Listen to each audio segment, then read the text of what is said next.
Hello, welcome to Utterly Geek Dissects. I am Darren Bell. I am joined with Steve Petrella and Chris Walczyk for our first monthly Dissects. We're going to try to keep this to a monthly pace this year and hold ourselves accountable. Mm-hmm. But What happens if we don't, though? Then I get sad at myself. Oh. So, Okay. nothing Well, if it changes. just affects just you, then I'm okay with it. Yeah. All right. I'm glad you're all willing to make that sacrifice. Yeah. But welcome to Dissects. This is where we take one particular title and drill down and try to pin what works and maybe doesn't work within the title. We started off as an idea of hoisting games that we love to a higher, but we might have some stinkers in here. Possible. I'm curious Possible. about the stinkers, considering a lot of our list right now is currently just games that we want to praise a lot.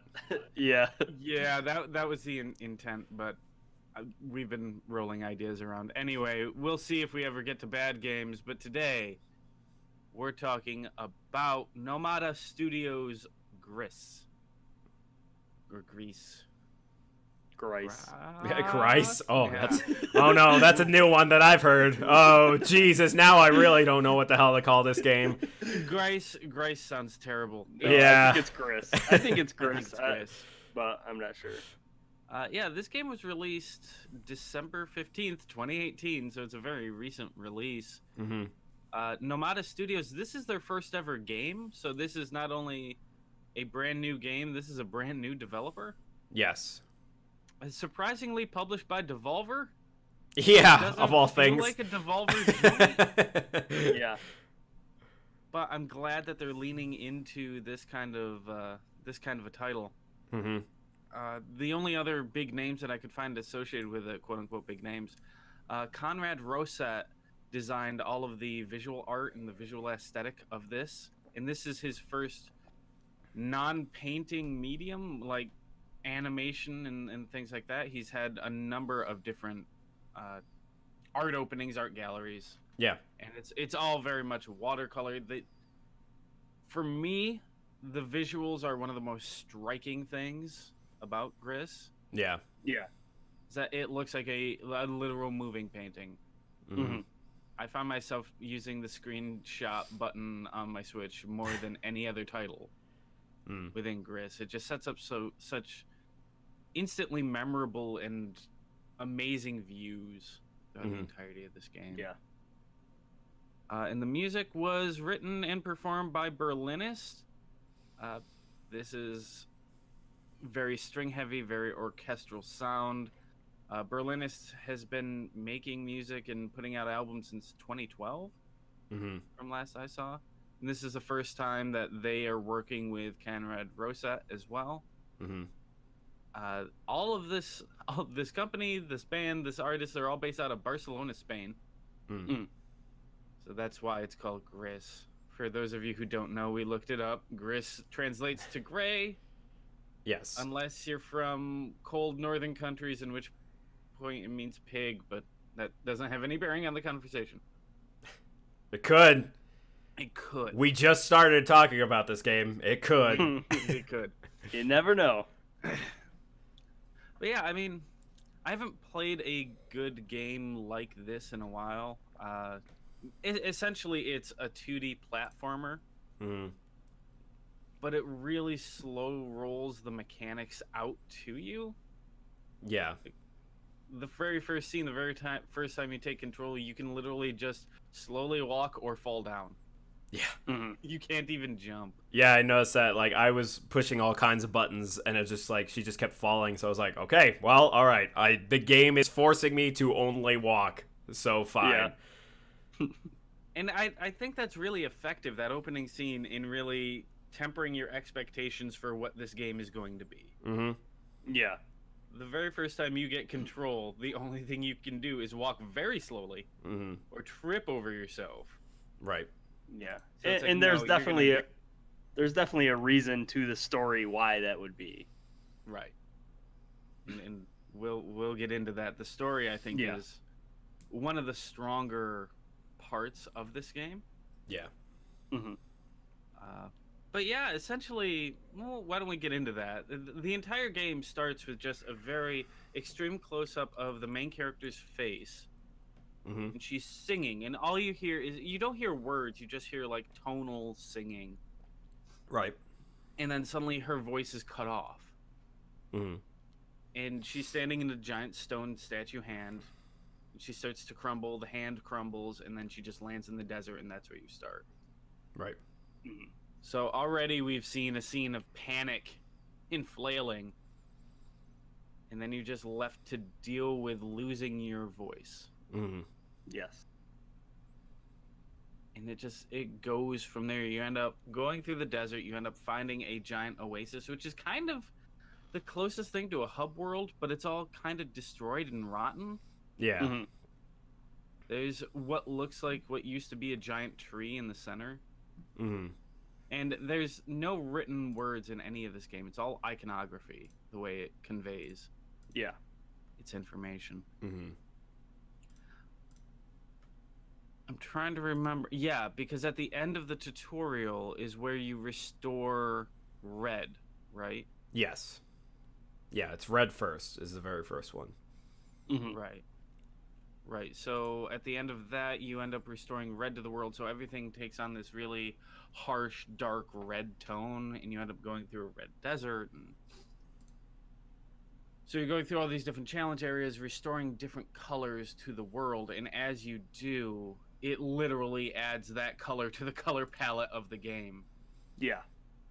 And it's, man, the feels in this game, that coupled with all of the string, all the sound, everything is just so expertly married together Mm-hmm.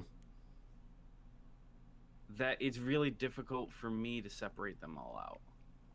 Like the music and mechanics and everything just works in such perfect harmony, I guess. Yeah. Yeah, I'd say it's more of an experience than a game, basically. Yeah. Like it is a game, and it actually has very good gameplay, I think. But all of it together is more of an experience, and they all play on each other, and I think that's the effect that they wanted to have. And it totally fucking works, and it works perfectly, I think. Right. Yeah, and some people consider like a game to have some kind of fail state, which there is none. There's no way that you can actually like lose or die. I don't know, like, because I mean, later on you're getting chased by different creatures and monsters later on, but I never tried to see like if I could get killed by it. I just basically was like, all right, I'm just gonna keep going, but I got like an achievement for never getting attacked or never getting hit. So that one I didn't get, and I can't tell you where I got hit. So later okay. on, there's a whole underwater sequence where you gain the ability to swim, and you're being chased by a giant inky black eel, Right. Mm-hmm. which is one of the only parts that I legitimately was terrified at. Yeah. There's a point where it all goes dark, and you've got like basically what looks like a little tiny flashlight to try to see ahead of you. Mm-hmm. And slowly gets darker and darker, and suddenly the inky fucking eel just springs up out of nowhere. Oh, yeah. Scared the shit out of me. Yeah, too. it scared the hell out of me too. Yeah, because you don't. It's just when your guard is down and you think that you're okay, and you're like, all right, I'm gone. I've swam away from it, and then it's just like fucking there again, and you're like, Jesus. Go up. Yeah. So yeah, no, I got hit there because I didn't get that one. Mm. So this brings me to really my only big criticism of it. Okay. Is that there is the challenge menu that you can access from the pause. Yeah. But literally it is blank. Mm-hmm. So you have no indication of any kind of a hint as to what you need to do. You just know there's a thing I can do, with zero guidance as to what that thing you can do might be. Mm. Like, once you get one or two of them, it becomes apparent, oh, okay, there's something in each of the different chapters that I can do. Yeah. But as to even a slight hint as to what that is, I don't fucking know. Right. And some of that stuff is really really important to the message and the story of what Gris is. So Gris, in and of itself, ends. Do we end up being super? Yeah, we're gonna be super spoilery, so we'll. Yeah. It ends up being a game about dealing with the 5 stages of grief, Mm. and that's why it's called Gray. Mm-hmm. So each of the different chapters is you processing through one of the 5 stages of grief, and you're not really told why. You just know that. Well, you're assuming it's over the loss of your voice. Mm. Until you gain it back. I kind of thought of it just more of like it was the player character's, like, I guess maybe inner persona or something. Like, you're not necessarily the person that you're playing as, but you're playing as some kind of I don't know, mental image of herself. So I kind of felt like it was maybe her just going through some kind of depression that she's trying to battle through. So did you pick up on that before you saw the second ending? Right. Like that's what I thought what it was about until I saw the second ending. Right. Then it's much more clear as to like what it was about. Mm-hmm. So throughout that game, you're going through each of the different chapters, but each chapter has there's no indication as to what the hell they're called in game. All the guides online saw them indicated as mementos, and you really have to go out of your way to find and collect these little balls. And in true indie style, once you collect all of those, a secret second ending is unlocked, which recontextualizes the entirety of Gris. Mm-hmm. And is one of the most beautiful things that I've ever seen. And it took this game from being, oh, this is a pretty neat little art project about grief, to being, oh no, this is some real shit someone's working through. Yeah. Yeah. And it turns it elevates it, in my opinion, to a much higher status than I had when I finished it the first time around. Mm-hmm. In that second ending, you end up seeing the main character flashing back to when they were, I think it's a child. She's definitely a child. She's not an adult in this. Yeah. Yeah. But all of the imagery, all the repeated imagery that you've seen throughout the game, there's a lot of statues of women holding out their hands, and you're collecting stars which orbit you in a very particular way. You end up seeing the main character as a child being given a lightning bug from her mother, who is in the exact same position as all of the feminine statues that you're passing. Mm-hmm. She hands her a lightning bug, which begins spinning around her in the exact same fashion that all of the stars you've been collecting were passing around you. Yeah. So it recontextualizes the entire game as being this woman, regardless of her age. I'm not sure how old she actually is. She's probably an adult by this point. Dealing with the loss of her mother. Yeah. And if you go out of your way, I took a look at the different things that you could do to accomplish the different achievements for the 5 stages of grief, because there's an achievement for each one. And they are right in line. The events and the things that you need to do really help dictate those different stages. So the achievement for getting to Denial, which is right in the beginning, as soon as you can jump, you've got to go back to where you initially fell and keep walking to the left. There's a big statue, a big fully intact statue of the mother, to which she'll fall down at the feet of, and you just have to let the controller be. And she'll slowly get up, and that's when you get Denial. Anger is once you're falling through and you're in the black. There's a black and white area with a whole bunch of jars. Yes. And you have to smash the jars. There are 3 statues of your mother that you need to destroy to get anger. And you can only crush 3 things before the game forces you on, so you have to know that those are the ones that you need to crush. I didn't go much deeper on what you needed to do for all the other stages. Okay. But it's really powerful when you start doing that, and again, everything mechanically in this game lends itself to these feelings, and it conveys it perfectly in my mind. Yeah. Yeah. I really like held on to it and it felt really powerful for me. After I played it, I went down the downward spiral of reading reviews, mostly negative reviews, because I wanted to see like why the fuck would someone like. I mean, I could understand not like grasping the story or whatever, and just like it doesn't hold meaning to you or something, but like I just wanted to see. So I read some reviews, and there was one person who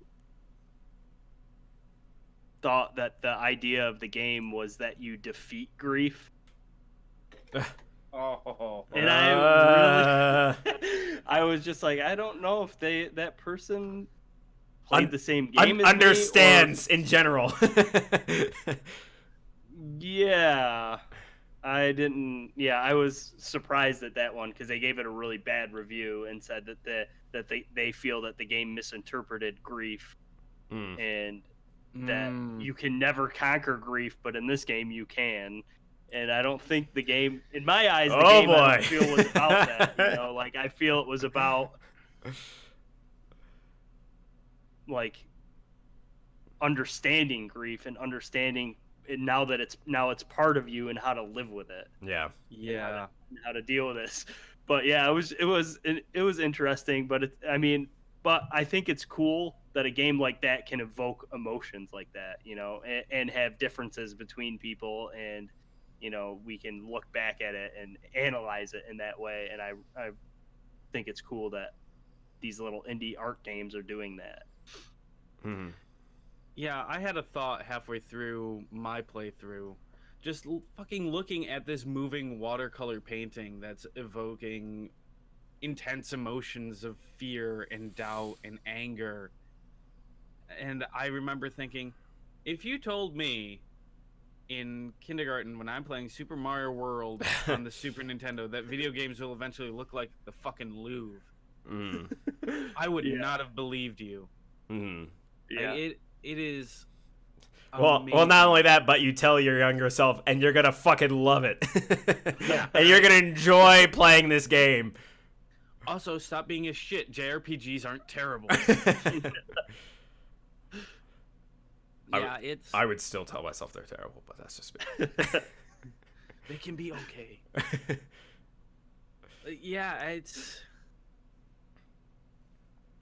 It's amazing. I really enjoy Gris. I would highly recommend it to nearly anyone.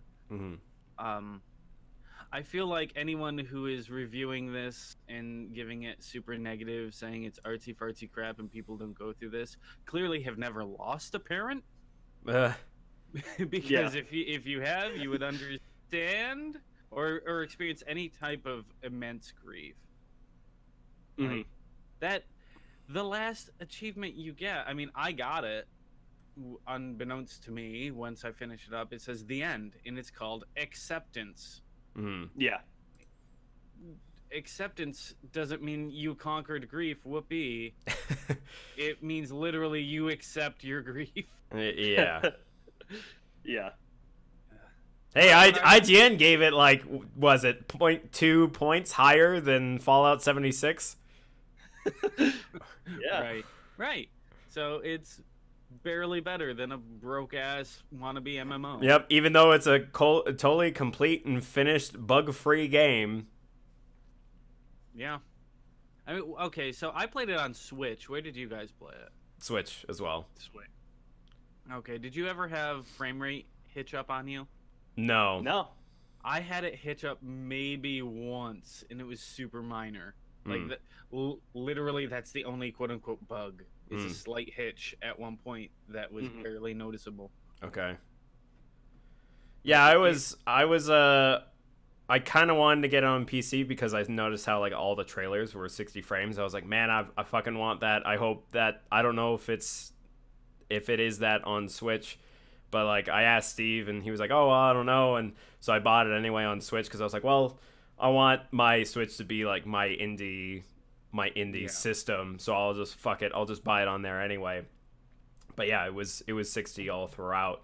And I think it's stylistically kind of neat that the core game was like 60, but some of the animations for like the little characters was like less than that. So it's like this weird mix between like some things are 60, but some things are like the little firefly things that fly around you, they're like 5 frames per second or something. Like their little animation is like super slow and jagged, but like everything else is so fluid. Like it was a nice little marry between the two. So I was actually, while I was playing it, the visuals struck me and reminded me. Did you ever see? You probably have, Steve. The Red Turtle, released 2016. Oh yeah, I love that movie. It struck me and reminded me of the Red Turtle in such a deep way that I nearly shit myself when literally the Red Turtle shows up in the underwater sequence and saves you. It's, I mean, they're both trying to tell kind of a similar story, I think. In much different ways, but just like a story, they are both stories of grieving and stories of coping with grief.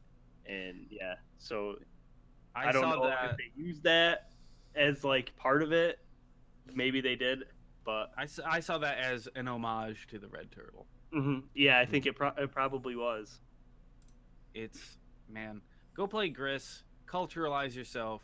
The music was fucking phenomenal too. It's basically this. I don't remember so much the tonality of it. If it was the same song being played throughout the entirety, just each different section that you're in highlights a different area of the entire orchestra. Yeah.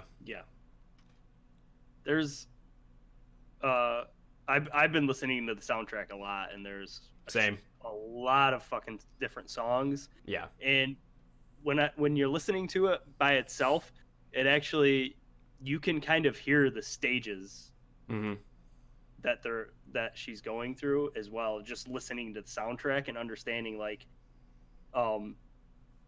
when you go into the forest section and you meet that little dude, like this music is a little bit happier and like more like you're exploring and like you're overcoming something a little bit. So it's a little more serenity to it. Yeah, a little bit more serenity. Like, yeah, there's just all these like, there's more that are just like scary sounds and stuff like that. It's really like, if you listen to it in its entirety, you can hear all the stages, and it's fucking amazing. Like, it's just really well done. I'm gonna put it out there. Little block apple dude, best new character 2019. God, I love the little God block damn apple. it! He's just so innocent. All he wants is his little weird cube apples. But I love it too, because like even when he's eating the little apple, it's like, again, it's like down to like 5 to 10 frames per second while he's eating it. But then once he throws that apple, it suddenly turns into 60 frames while it falls down. I was like, what the fuck? Like, what are they doing? Like, Jesus Christ, they really do fucking mix this shit up. It's basically like a Flash type situation. He has to vibrate at such a frequency, and in order to interact with things, they also need to vibrate at the same frequency. Little block apple dude can control reality. But then you bring his little block, you bring him back to his little block family with all the other little creatures and critters that live underground. Did you get him all of his apples? Because there's an achievement for that. I must have missed one or two. Maybe I did. I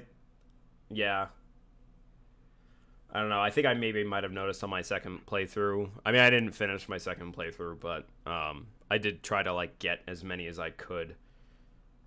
Yeah. There's getting him all of his shit, and then there's singing all the birds awake is another one. Yeah. I kind of noticed there were little things like that where it's like, okay, shit, these are probably things I should have been looking out for to try to get all of them. Especially the bird singing one, because I was like, it wasn't until I got like 3 or 4 of them that I noticed they were waking up. I was like, oh fuck, I probably missed a lot of them. Yeah, because some of them are like in the walls and like tucked away, so it's like you have to like not only get to that spot but also recognize that they're there because they don't move or anything, and it's kind of hard to see them unless you're really looking. And then it's like, then you actually have to trigger it, and then they like wake up or whatever. So yeah, I missed a bunch. And once I realized there was some in the walls, I was like, well, fuck, I probably missed a lot of them then. Yeah, and that's the thing that really, I mean, they have to gamify it in some way, so they have the mementos to collect. Right. But I feel like that last flashback is so important for the impact that it kind of bugs me that it's locked behind collect all these things. Hey man, at least you don't have to wait and sit for a cloud on a cloud for 3 hours to wait for it to cross the entire fucking stage, and then just to get one. Perfect. Yeah.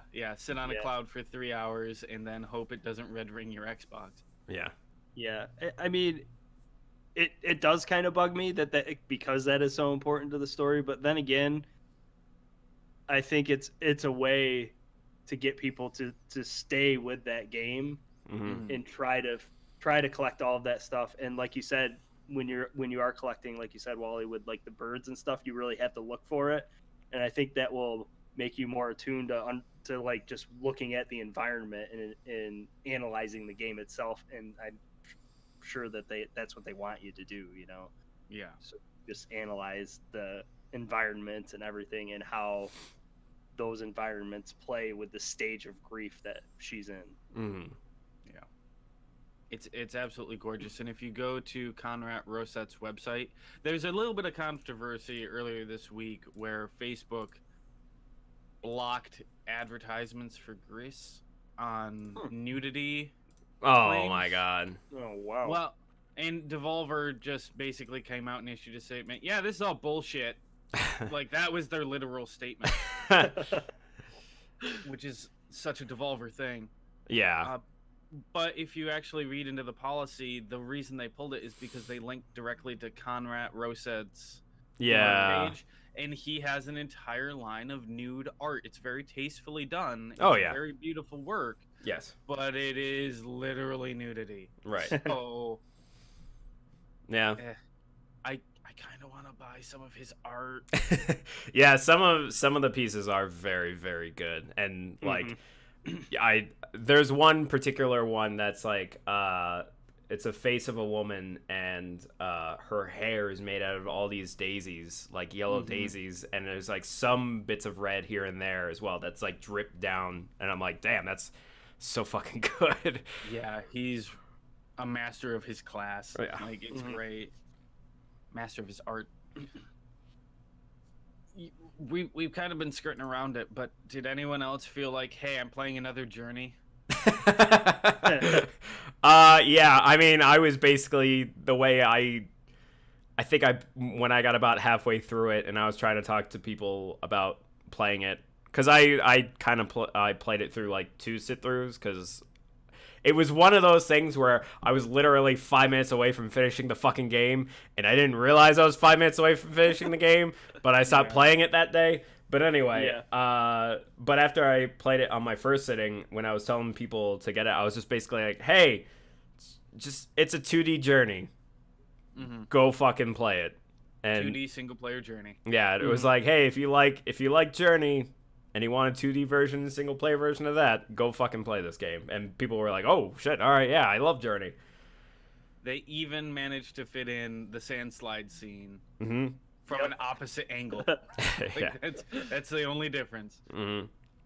It's Gris is one of those games that I'm gonna keep chewing on, and it'll pop up in the back of my head from time to time. Yeah, because it is so short, because it is like 5 or 6 hours that you can finish it. Less than 3. Really? Yeah, took me less than 3. Oh yeah. I mean, when I started it, like my first sit down, yeah, I probably could have finished it in like 3-4 hours. So yeah. Super short, super sweet. I would highly recommend it if you want an artistic think piece. Reach for Gris. And it's cheap too. Like, what is it, like $20? 17. Oh, yeah. There you go. Yeah. Even lower. The price of a movie, and it basically is the length of a 3-hour film. Yeah. Yep. Yeah, I can't. What did I write down last night? Oh yeah, yeah, we hit all of it. You have to get those mementos, or if do like I did, get through it and then look it up on YouTube. Yep, that's what I did. Literally before we started doing this podcast. It's just as effective to do it that way. But Right. if you really want to go for it, like I want to go back and I want to see all of the 5 stages, the achievements for that. Yeah. And go through those. Right. It's a beautiful game that I feel we don't get enough of games like this. Mm-hmm. Yeah. And again, like you were saying, fucking everywhere. like you were saying earlier in this podcast, Darren, where you saying of all people, fucking Digital Devolver was of all the fucking people to just basically like, yeah, we'll throw money at it. It's like, what? I have no idea what to make of Devolver, but I love their moves. Oh yeah. I love their whole presentation, their whole we don't give a fuck, this is what we're doing. Yeah. Yeah, I think they're really just a company that sees something and they just say, I like it. You know what? Fuck it. Mm-hmm. And that's what they do. Because I mean, they did Minute, which is a weird little game, and pretty much everything. I didn't realize that was them. Yeah, they released that, and they do these weird little indie titles, and it's just cool. Even if some of them aren't good, they're out there, you know, and they're at least supporting these people who are trying to make a living. Mm-hmm. So. Yeah. And their E3 show this next year should be RoboCop themed. Oh God. Yes. If you follow the narrative that is their E3 shows. Jesus Christ. Although I did like the other week where someone had tweeted at them that they were like, hey man, I want to buy Shadow Warrior 2, but I can't really afford it. They're like, cool, it's $10 for the next hour, go get it. Like everyone was like, wait, what the fuck? Yeah, just on a whim they drop it by 75%. That game. They definitely have that like, fuck you, we don't care, we'll do whatever kind of mentality, and I love it. Yeah, they are a breath of fresh air in the barren hellscape that is games. Mm-hmm. I'm so glad that they put Gris out, and I'm so glad that they're defending them in Facebook and not like, oh well, you know, we abide by Facebook's policy. And like, no, that's bullshit. Yep. Yeah. This is art. Yeah, Fuck man. you. Yeah. So I don't have anything else to say other than everyone play Gris. Yeah. Yeah. Yeah, that's all I really have to say is I highly recommend it. I mean, it is an amazing experience. The art is beautiful. The music is amazing. And jump in. I hope it comes to other systems. I hope it comes to Xbox and PS4 eventually, because I know that's like not everybody has a Switch, not everybody has a PC, and not everybody has both. So, like, I hope that it does eventually get ported over to other systems, so that way it's available for everything. Because there's a couple people that I want to recommend it to, but they just don't have either of those systems. So. Yeah. Oh wow, yeah. I guess I didn't realize it wasn't on the other systems. Mm-hmm. It's only on Switch, PC, and Mac. Yeah. It's on Mac. Oh, I didn't know it was on Mac. All right, so there we go. There's one more system. Wow, this is incredible. So I'm looking at the Google search, and there's the reviews at the top. Steam, 10 out of 10. Metacritic, 83%. PC Gamer, 66%. Yeah, they didn't like it much either. That was the review. The PC Gamer review is the one that says that's right, that they believed that it was overcoming grief and that they misinterpreted grief. Oh, so they don't get it. I get it. It's fine. So that's the beautiful thing, is that everyone can have their own opinion, right, and their own interpretation. You were saying that earlier, Steve. Yeah. Even though they're wrong. You're fucking wrong. I said nothing. Yeah, I need to get my SD card out to pull off all of my screenshots that I took for this. Yeah. At any point in this game, you can pause it, and that is a piece of art that I would love to have on my wall. Yeah. Mm-hmm. Yeah. Well, thanks for joining us, I guess. I think that'll wrap up our discussion on Gris. Yes. Mm-hmm. Thanks for joining us this month. We're going to try to do these monthly, so we're going to debate internally over what the next title will be. But if you follow us on Instagram at Utterly Geek, you will know when we're about to do one. We'll definitely push that out a couple days before we record live. Yes. Mm-hmm. We're also available on Twitter at Utterly Geek. That's UTTERLYGEEK. And Twitter. If you follow us there and on Instagram, you'll basically find out where we are. You can also go to utterlygeek.com directly. That's UTTERLYG33k.com. And take a look at our website that Wally designed. No. Hold on. I'm not. I helped put together, but that is about it, man. I am not taking full Wally responsibility did of the the. artwork Yes, for the website. and it's still old. It's still old. It's not even some of our latest logos and shit. Can also go to Anchor. Yes, our Anchor. We do have account. an Anchor podcast page. Mm-hmm. And that is what we use to distribute on your podcatcher of choice. We're also on YouTube. The video of this will go up on YouTube, and the audio will go up on all your different podcast streaming services. Thank you for joining us. I guess we'll see you next month? Yeah. Yes. Sure. Yes. Sure. That's how that works. Yeah, usually. We'll see you then. Until then, play more games. Yes. Bye.